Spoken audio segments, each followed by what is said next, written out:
బెంగళూరులో మాల్ ఇది పార్ట్ 2 అనమాట. పార్ట్ 1 వీడియో నేను ఎప్పుడో పెట్టేశాను. కానీ చాలా రోజులయిందనమాట. మళ్ళీ పెట్టాలనుకుంటున్నా కానీ నాకు కుదరటం లేదు. ఇది చూడండి, నేను సెకండ్ ఫ్లోర్‌కి వచ్చేసానా. ఇక్కడ ఉన్నవి మొత్తం ఉమెన్స్ వేర్ అనమాట. యాక్చువల్లీ నేను ఆల్రెడీ చెప్పేసాను కదా, ఇక్కడ సేమ్ ఫ్లోర్‌లో ఒక షాప్ అన్నట్టు ఇండివిడ్యువల్‌గా ఏమి ఉండదు. అన్ని బ్రాండ్స్‌ని ఇక్కడ తెచ్చేసి పెట్టేసి ఉంటారనమాట.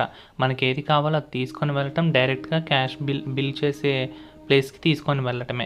ఇక్కడ చూడండి, కిడ్స్‌వి కూడా ఉన్నాయి. అన్నీ ఒకే ఏరియాలో ఉంటాయన్నమాట. అదే ఈ మాల్‌లో నాకు కొంచెం వింతగా అనిపించింది. ఇంకొంచెం సైడ్‌కి వెళ్తే ఇక్కడ మెన్స్ వేర్ ఉంటుంది. ఇంకొంచెం ఫర్నిచర్ కూడా ఉంటుంది.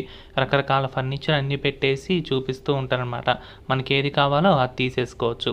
ఇక్కడ చూడండి, అంతా కిడ్స్ వేర్ ఉన్నాయి కదా, రకరకాలవి చాలా బాగున్నాయి. నేనైతే ఇక్కడ కొన్ని తీసుకుందామని అనుకున్నాను. కానీ ఒక్కొక్క దాని ప్రైస్, ఆ చిన్న చిన్న టీ షర్ట్సే ఒక్కోటి 3000 అంట. అదే 3000తో మనం బయట ఎన్ని రకాలమైనవి తీసుకోవచ్చో.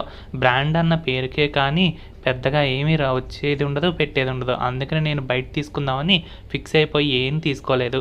ఇదిగో నేను చెప్పాను కదా ఫర్నిచర్ ఉంటాయని, అవే ఇవంతా కూడా. ఇక్కడ చూడండి, సోఫాలు, టేబుల్స్, పిల్లోస్, కర్టన్స్, చిన్న చిన్న ల్యాంపులు అన్నీ ఉంటాయన్నమాట. కానీ మనం అంతా సెట్ అంతా ఒకలా కాదు, మనకు కావాలంటే ఇండివిజువల్ పీస్ కూడా తీసుకోవచ్చు.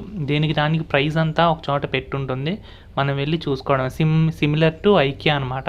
ఐకియాలో కూడా అంతే కదా, ఏ ప్రోడక్ట్కి ఆ ప్రోడక్ట్కి ప్రైస్ ట్యాగ్ ఉంటుంది. అక్కడ ఒక రిప్రజెంటేటివ్ కూర్చొని ఉంటారనమాట. ఆయనతో వెళ్ళి కనుక్కుంటే ఆయనే మనకి చెప్పేస్తారు.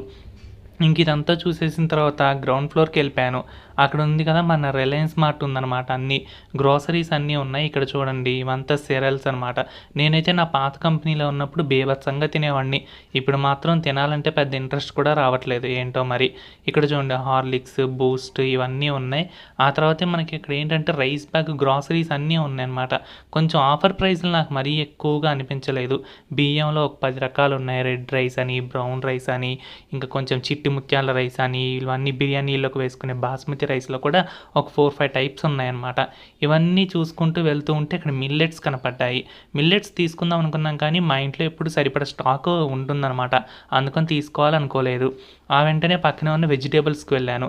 ఇక్కడ చూడండి, అసలైనవంతా ఫ్రూట్స్, వెజిటేబుల్స్ అన్నీ భలే పెట్టారు కదా.